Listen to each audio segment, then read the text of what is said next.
eu sou a Samantha, este é o Arthur e você está no canal dele, nosso, o Cão que Lê. E o Cão leu pela primeira vez um livro que foi proibido durante um tempo, fez muito sucesso e ficou esquecido, e eu estou trazendo hoje Destinatário Desconhecido. Este livrinho pequenico, que é uma novela, tem pouco mais de 80 páginas, dá para você ler rapidinho, porque a fonte é gostosa, o espaçamento é grande e porque ele é uma ficção, mas é um romance epistolar por cartas.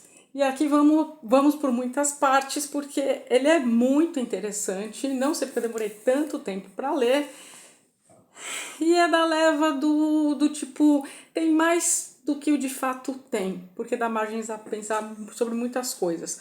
Bom, você tá aí se perguntando, tá, Samantha, do que se trata Destinatário Desconhecido, que eu já achei fantástico esse título. E quando esse livro foi escrito? E por quem? Foi escrito por Katherine Cressman Taylor. E a história se passa entre dois amigos que estão na casa dos 40 anos, ambos moravam nos Estados Unidos, com um ateliê, uma casa de artes, por assim dizer, vendiam quadros, esculturas, essas coisas. Um deles é judeu, o outro não, mas ambos, embora morassem nos Estados Unidos, eram alemães.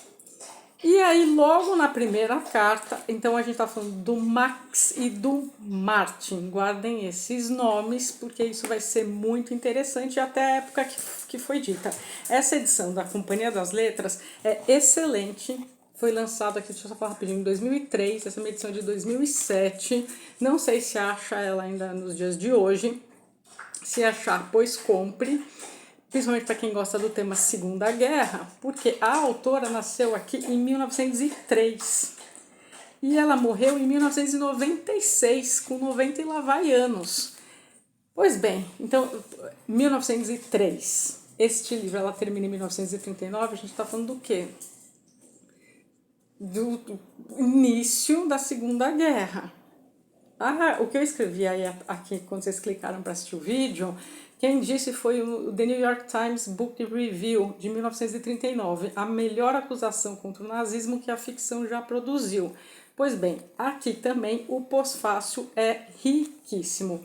Eu vou dar o tom, não sei se eu vou dar spoiler ou se eu for dar, eu vou avisar para quem não tiver interesse em comprar este livro, mas para quem não, fique aí. Voltando, então a gente tem... Deixa o Arthur aparecer. Então a gente tem dois amigos proprietários desse ateliê, vou chamar assim. E aí um volta para a Alemanha, em Munique, o Martin, e o Max fica. Ao contrário, o Max vai e o Martin fica. Beleza, no começo, como todo romance epistolar, e aqui é bem bonitinho, mas tem um porquê também. Então a gente tem aqui, ó, galeria Schusse Eisenstein. Schusse é o sobrenome do Martin, que tá... toda vez eu troquei isso enquanto eu fui lendo, porque Max Martin...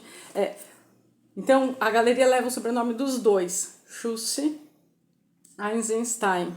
Eisenstein é o Max, que fica nos Estados Unidos, e o Schusse é o Martin, que volta para Munique. E aí no começo tem formal, como uma carta normal, Herr, né, que é senhor em alemão, Herr Martin Schusse, e aí o endereço, Munique, Alemanha, caro Martin, de volta à Alemanha. Então é logo no começo. E a data, isso é muito importante, 12 de novembro de 1932, que é ficcionado. E aí uma carta de amigos. E aí aqui ele está contando as histórias, perguntando como é que as coisas estão por lá, enfim, tudo normal, enfim. Termina essa primeira carta com o seu sempre leal Max. Até o modo de como eles encerram a carta, dos apelidinhos carinhosos, né, das abreviações de nome, tem um porquê. Então no começo é caro Martin, do seu sempre leal Max, enfim. E a relação deles era de uma irmandade muito grande. Dá para ver muito carinho neles. Pois bem, carinho amigo mesmo, de irmão. E ele fala, nossa, 14 anos desde a guerra. Você anotou a data? que caminhos não percorremos como povos desde aquela desolação. Mais uma vez, querido Martin, permita que o abrace em espírito e com as lembranças mais carinhosas para Elsa, que é a esposa do amigo, e para os meninos, acredite-me. Então a gente está falando, já faz 14 anos do quê? Do fim da Primeira Guerra. E aí ele é todo carinhoso com a esposa do outro também. Aqui não é que é de grande relevância, mas um olhar psicanalítico não deixou passar batido, que é a parte que eu vou ler. Bom, e aí o amigo responde, essas cartas duram em torno de um mês, e aí então ele endereça, né, para o endereço da casa do amigo, a rua Munique, Alemanha, e o amigo, quando escreve para ele, na Galeria Schulze Eisenstein, São Francisco, Califórnia, Estados Unidos. Aí em 21 de janeiro de 1933 ele responde. Então assim, a gente tem essas algumas cartas de vai e volta com um intervalo de um mês, que é o tempo para atravessar o oceano. E também, então, a gente tem aqui uma personagem que pode passar desapercebida, até porque não é tão central assim, só que não, aí vai dar sua interpretação, que é a irmã Griselle. Você vai falar, irmã de quem? Irmã do Martin. E aí, o Martin, quando escreve para o amigo Max, que está na Alemanha, fala, posso pedir seu endereço, posso passar seu endereço para ela? Como assim, se são amigos não vai poder passar? Porque ela vai fazer umas apresentações aí perto na Áustria, tal, para sentir alguém próximo, tudo e tal. Aí, o amigo responde, você fala de Griselle, quer dizer que ela está conquistando com algum sucesso. Fico feliz, embora ainda me ressinta de vê-la fazendo as coisas à maneira dela, uma garota sozinha. Ela foi feita como qualquer um pode ver, para o luxo, para a devoção, para a vida bela e encantadora, em que o conforto propicia o jogo da sensibilidade. Através de seus olhos escuros se vê uma alma gentil e corajosa, mas, ao mesmo tempo, algo resistente como ferro e muito ousado também. É uma mulher que não faz nem esconde nada levianamente. Veja só, querido Max, estou me traindo uma vez mais. Apesar do seu silêncio durante o nosso caso tempestuoso, você sabe que a decisão não foi fácil para mim. Nunca reprovou seu amigo, enquanto a irmãzinha sofria, e sempre senti que você sabia o quanto também sofri. O que eu poderia fazer? Havia Elsa e meus filhinhos. Nenhuma outra decisão seria possível. Mas guardo uma ternura por Griselle, que há de perdurar muito depois de ela aceitar um homem bem mais jovem que eu.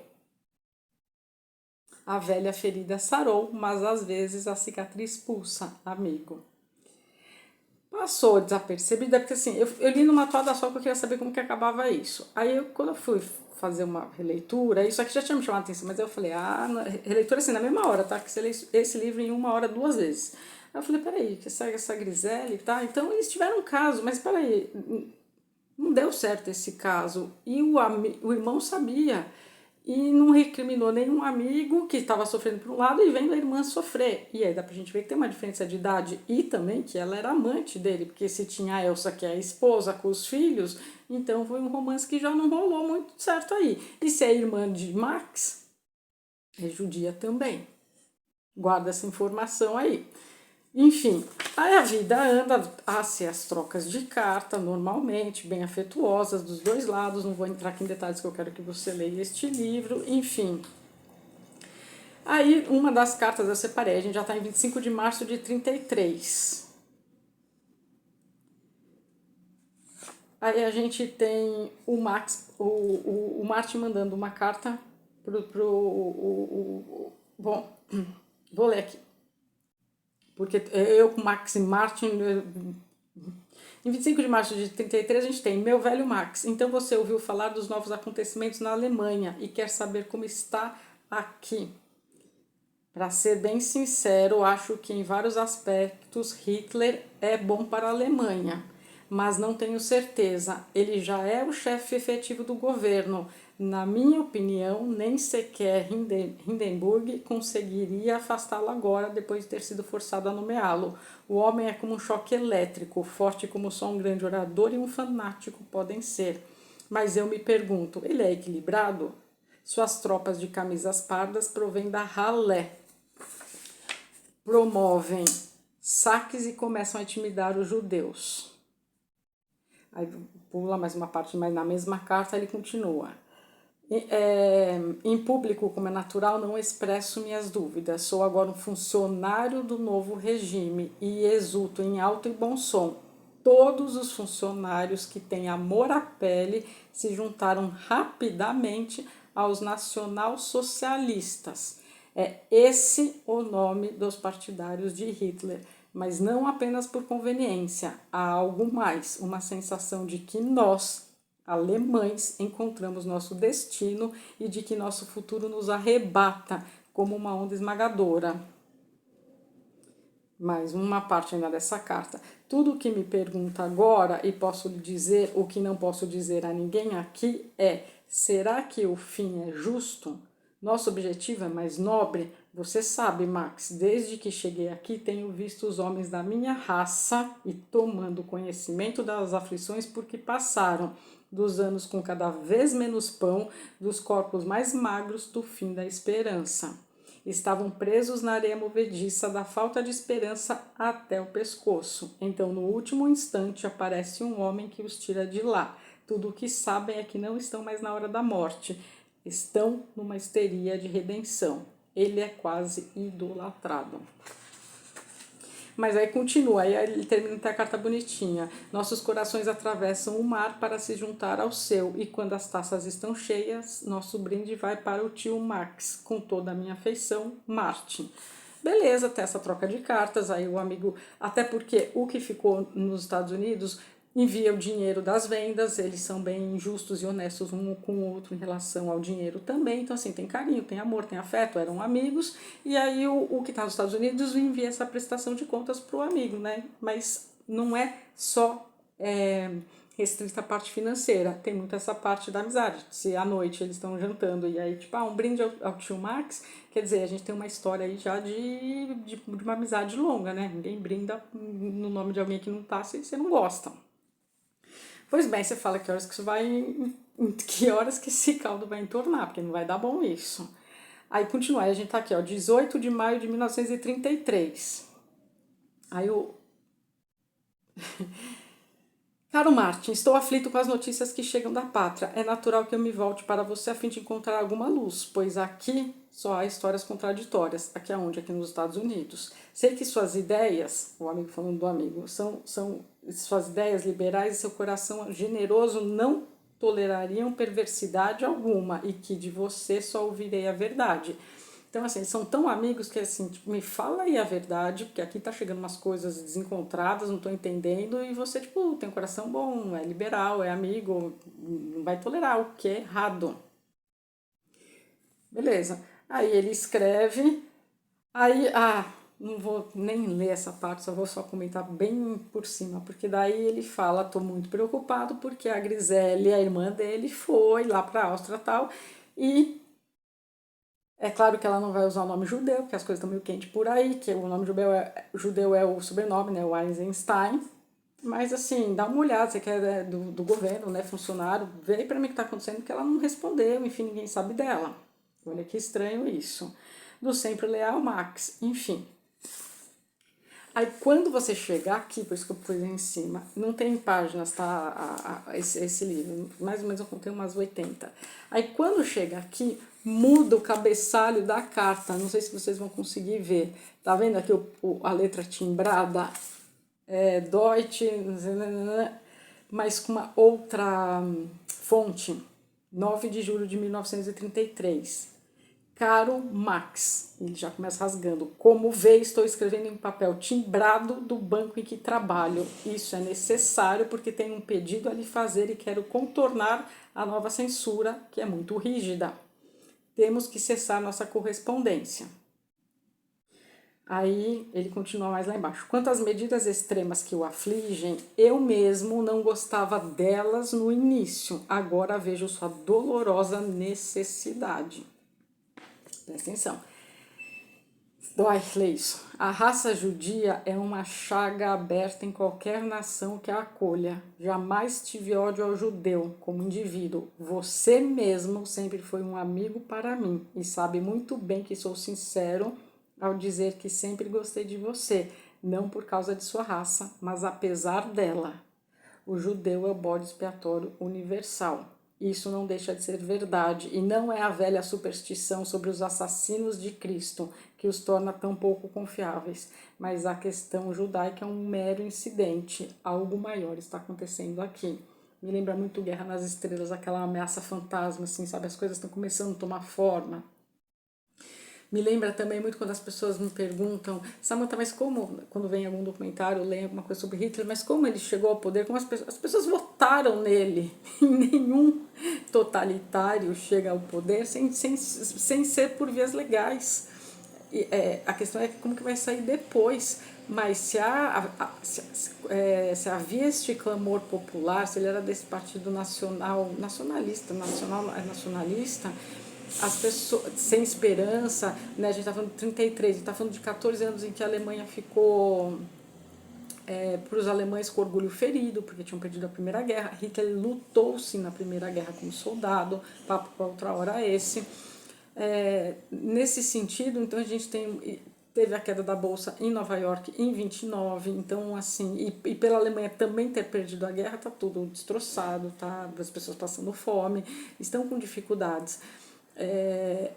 Só que olha como a cabeça, a mente, ela vai sendo... Aqui eu já fiz a resenha da psicologia das multidões, como a cabeça vai, como a multidão vai tomando esse fervor e vai mudando o pensamento, como que um homem, aspas, normal, né, no sentido de, como o amigo mesmo o define, no sentido de correto, idôneo, do bem, tá aceitando essas atrocidades, aqui é citado, enfim, só tô dando, já dei vários tons aqui, dando esses trechinhos, enfim, aí aqui, olha, e aí me lembrou, tá até aqui esse livro, a última resenha que eu fiz, a acusação, histórias proibidas vinda da Coreia do Norte, aqui proibido também, tá, durante muito tempo, o pós-fácil desse livro é riquíssimo.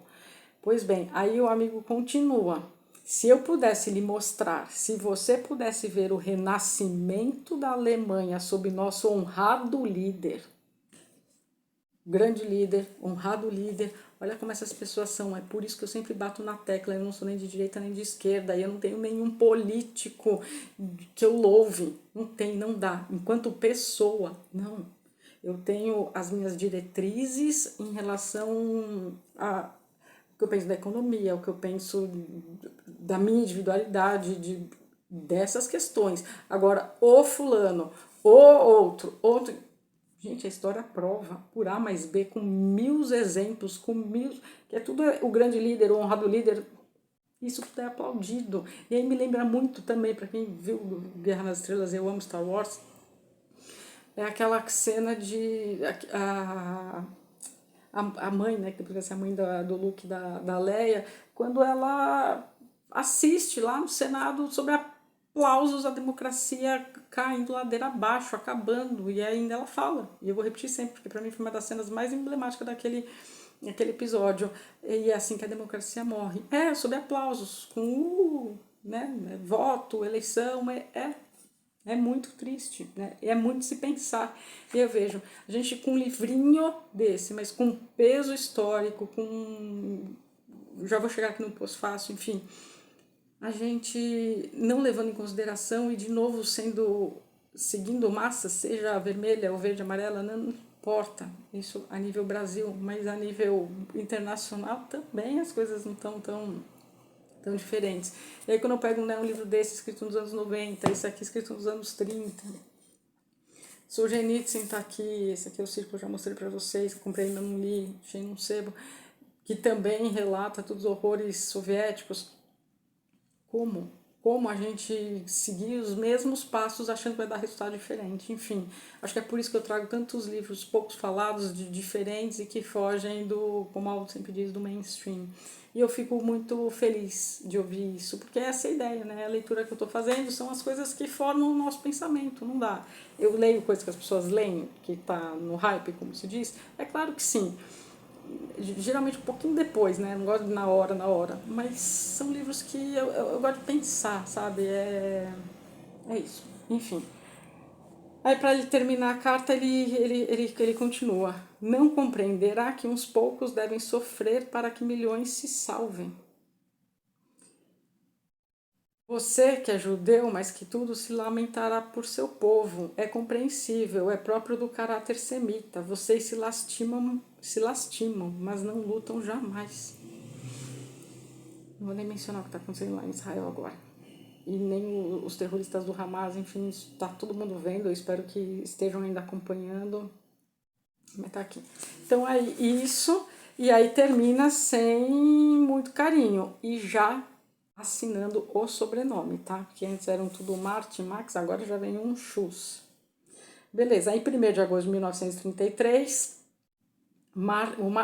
o Max ainda tenta, então ele começa a carta: Martin, meu velho amigo, escreve, e aí aqui eu botei uma atenção enorme, que é meio isso que eu acabei de falar, ó. O homem que amei como um irmão, cujo coração sempre transbordou simpatia e amizade, não pode ter participação na matança de gente inocente. Rezo para que assim seja. Não precisa se explicar, pode ser arriscado para você. Basta me mandar um simples sim, ele vai falar, nossa, rasga o coração. Um simples sim. Isso será uma garantia de que você teve que lançar, tipo, que você teve aí que falar essas coisas, mas eu sei que você ainda é você. Então só escreve sim, tal, eu vou te entender, né? Tem censura e tá tudo certo.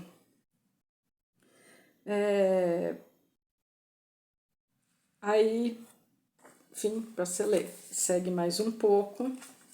Aí vem de lascar de novo, sempre timbrado oficialmente, porque daí ele já é funcionário do Estado. Quem é o Estado aqui no caso já é o Hitler. 18 de agosto de 1933. Max, recebi sua carta, a palavra é não. Nossa, quando eu li isso eu falei, não é possível. E aí ele fala, você me julga e eu não sou nada disso, eu sou um patriota alemão. E aí a vida vai, a vida segue, não vou falar mais nada. E aí na outra carta, enfim, porque daqueles rebatem, é que é carta, né, gente, é conversa. Aí ele termina, Martin Schulz, sem abraço, sem querido, sem amistoso, tal. Mas olha o que ele diz antes.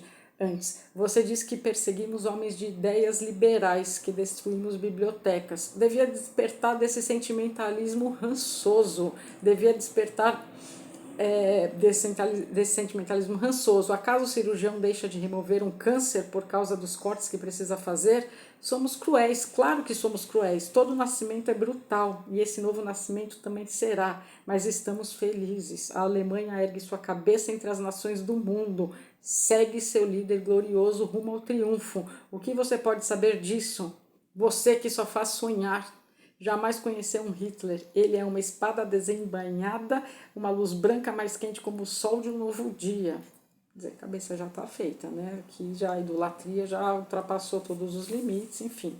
Não vou continuar mais para dar o gostinho. Agora, não, o gostinho é esse, enfim, não vou continuar mais muito. Para quem não quer spoiler nenhum, pare aqui. Não, na verdade, eu vou terminar aqui alguns pontos. Aí vai carta que vem, carta que vai, muitas do amigo. Não vou dar spoiler do que acontece com a Grisele, que é muito, muito triste. Então, se você quiser ler, tá aqui, então zero spoiler. Não vou falar. Enfim, aí vai passando, ó, 5 de novembro de 1933, a história vai indo, e aí já é só Max. Aí ele manda um telegrama só com as contas, por hora, tipo, ele manda um telegrama só, assim, as contas foram tais, os balanços foram tais, tem tantos pincéis aqui. O que no começo tinha uma brincadeira do, sabe aquela cliente que sempre vem e que eu não gosto daquele quadro, daquela Madonna X, não sei o quê. Pois é, enfim, não tem mais nada disso. A conversa chegou neste nível, não tem mais abraço, não tem mais beijo, não tem mais carinho, não tem mais nada. Aí ele manda um telegrama com a prestação de contas, vamos colocar assim. Aí essa prestação de contas é assim... Ele manda uma carta, tipo, acabando com ele, e ele ainda fala, tive que tirar o seu sobrenome daqui, né, porque o alemão não tá pegando muito bem e tal, enfim, ele muda só... Mas ele é todo correto, ele não manda mais nada disso aí, vai nessa pegada, enfim. Aí no dia 8 de dezembro de 33, no papel timbrado, ele começa com Heil Hitler, Heil, H-E-I-L, viva.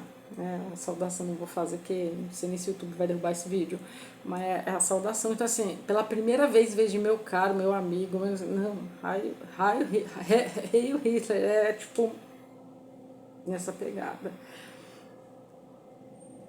Aí não vou falar o que acontece da irmã, ele dá a notícia, enfim, a vida segue, aí você já tá pum, pum. Aí o telegrama muda também a grafia, gostei muito desse projeto gráfico. É um livro pequeno, tá, gente? Ó, minha mão fechada, né? Não chega a ser de bolso, dá bem. É menorzinho, mas ele é extenso e como carta funciona, epistolar, né? Como carta funciona muito bem. Tem esse telegrama de 2 de janeiro de 34. Aí no dia 3 de janeiro de 34 ele escreve também, fazendo a prestação de contas, o outro esculacha com ele. Aí a vida vai. Aí em 12 de fevereiro de 1934, Max, meu velho amigo, Deus meu Max, você sabe o que está fazendo? Eu tentarei enviar esta carta clandestinamente, porque daí ele já de saco cheio das cartas do amigo, mas não tem nada. Só que aí ele explica tudo o que está acontecendo, de modo bem clandestino, no sentido, algum americano vai voltar para os Estados Unidos, então leva essa carta e assim, tipo, no melhor estilo, fala mais comigo, me enche o saco. Nasce um filho dele, que nome que ele batiza? Tcharam, adivinha, deixa nos comentários o que você acha, mas assim, um homem já totalmente voltado para esse sentimento que nenhum amigo reconhece, nem a gente, quanto vai lendo por essas poucas cartas. Bom, beleza, não vou contar como termina, daí você vai ter que ler, tem muitas coisas interessantes. Achei bem bonitinho aí o projeto gráfico. E aí, enfim, terminando. Aí, o pós-fácil agora. Você ficou aí até agora, não esquece de deixar um like, de curtir, de comentar por qualquer emoji que você queira para dar engajamento e esse vídeo chegar a mais pessoas se você achou ou está achando este livro Destinatário Desconhecido interessante. Ah, não falei do título. O Destinatário Desconhecido é porque ele envia a carta para a irmã e dá como destinatário desconhecido em alemão. Este livro, também a título de curiosidade, chama Address Unknown. Ele veio traduzido direto do inglês, ele não é uma tradução direta do alemão, mas também ela era americana, então ela escreveu em inglês, então o título vem direto. Tenho aqui na ficha catalográfica todas as informações. E aí a gente tem que no começo, então vamos lá, a primeira vez ele foi publicado nos Estados Unidos. Mas por que eu tô falando isso, né? Porque a gente tá falando de Alemanha, e ele foi traduzido na Alemanha e foi proibido na Alemanha, tá? Esse livro foi proibido durante muitos anos, durante 60 anos ninguém ouvia falar nesse livro. Foi o que, obviamente, que queimado. Que a ideia dela, aí vamos a vida dela, a Catherine Cressman Taylor. A vida dela foi interessantíssima. Ela nasce em 1903, ela publica essa história pela primeira vez nos Estados Unidos em setembro de 38, numa revista chamada Story e chama Destinatário Desconhecido, que foi uma sensação assim imediata nos meios. Então, aqui, ó, escrita com uma série de cartas entre um judeu residente em São Francisco e seu antigo sócio que retorna à Alemanha, a novela foi uma das primeiras a revelar o veneno nazista ao público americano, porque ninguém estava sabendo, não é que nem hoje, né, que você liga e está vendo o que está acontecendo em Israel, no Oriente Médio, o vice-presidente na confederação, na reunião de não sei quem, o líder de Hamas morrendo, Venezuela, Maduro. Não tinha, era aquela coisa, chega como chega, quando chega. Então ela foi muito astuta, que ela começou a observar tudo e pensou, então eu vou fazer essas coisas. E aí, enfim, conta toda uma história muito legal, aí conta como que esgotou, que editora depois pegou e publicou. E aí, o que aconteceu? Foi parar na Holanda, foi assim um boom de vendas. Só que aí o que acontece? Ficou neste boom até que o comissário, aqui, o Reichskommissar em alemão, que significa comissário, que seria um cargo equivalente ao de ministro. Então, o ministro do Terceiro Reich da Alemanha no regime nacional socialista de 1933 a 1945 pega esta novela e dá fim. Alguns exemplares ficaram salvos ao redor do mundo, mas durante 60 anos nada, mesmo tendo feito muito sucesso nos Estados Unidos e na Inglaterra. A autora, aspas, a mulher que sacudiu os Estados Unidos, nasceu com o nome de Katharine Cressman em Portland, em 1903. Aí ela se formou, mudou para São Francisco, sempre deu aula, lecionou, enfim, casou com Elliot Taylor, teve uma vida bem sofrida. Ela casou, tiveram filhos, enfim. Aí ela termina de escrever este livro. Enfim, este cara, a ideia do livro eu achei bem bacana, nas palavras dela. Pouco antes da guerra, alguns amigos alemães, gente educada, culta e amável, retornaram à Alemanha depois de viver nos Estados Unidos. Em pouco tempo, tinham se transformado em nazistas. Recusavam-se a ouvir qualquer crítica, por menor que fosse, a Hitler.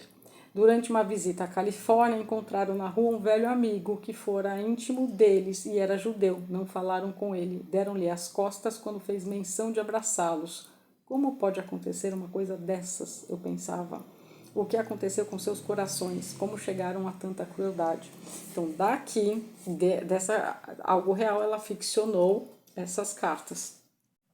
Enfim, e aí o livro é lançado. Aí ela coloca aqui, ela queria usar as cartas como armas, ou seja, o livro é escrita como arma para poder denunciar o que estava acontecendo, o que poderia vir, uma mulher à frente do seu tempo. Tinha questão com o nome dela, porque também chegaram a pensar, nossa, uma mulher não pode escrever isso, as feministas aí de plantão ficarem bem felizes, não podia, então só colocou Cressman Taylor. Enfim, depois voltou o nome dela, e aí ela coloca, queria escrever sobre o que os nazistas estavam fazendo e mostrar ao público americano o que acontece a pessoas de carne e osso quando são arrastadas por uma ideologia perversa. De novo, a gente não dá para seguirmos a ideologia porque acontece isso com as pessoas. Enfim, aí o New York Times disse em 1939, esta novela moderna é a própria perfeição, a melhor acusação contra o nazismo que a ficção já produziu. Esta acusação ela teve uma continuidade no livro que Katharine publicou em 1942, chamado Until That Day, que é Até Aquele Dia. Nunca achei esse livro, não sei o que aconteceu. Enfim, depois da guerra, quando já não era mais preciso mover acusações contra o nazismo, o destinatário desconhecido, que é este livro, perdeu a atenção do público e caiu no esquecimento.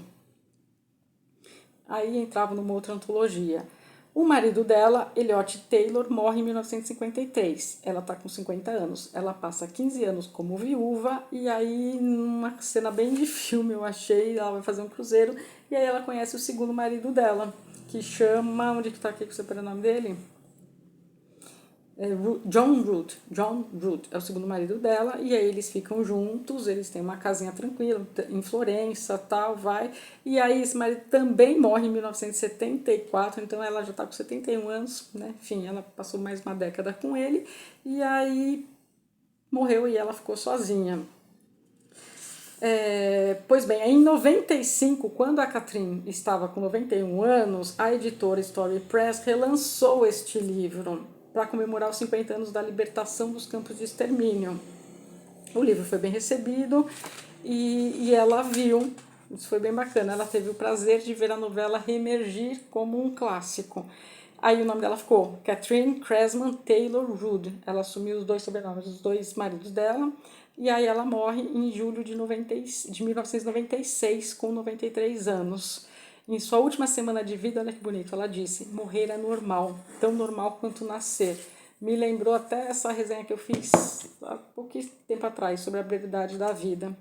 E aí ela ficou, bem, enfim, depois da morte dela, uma reedição de 1995 chegou às mãos de um editor de Paris.